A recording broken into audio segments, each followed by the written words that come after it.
મારા શોર્ટ વિડીયોમાં કોમેન્ટ આપી દેજો.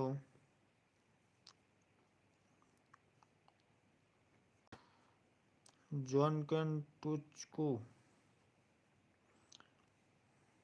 his language is Indian language, Gujarati language.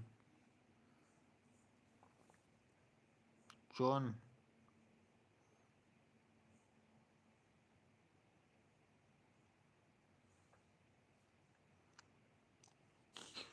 આમાં નહીં બેન, શોર્ટ વિડીયોમાં આપી દો પ્રિયંકા ગોસ્વામી. તમારી આઈડીમાંથી કોમેન્ટ ગમે તે કરી આપો એટલે મને યાદ રહે. આમાંથી હું ઓપન ન કરી શકું. આમાં લિંક ઓપન નહીં થઈ શકે લાઈવમાં. મારા શોર્ટ વિડીયોમાં જઈને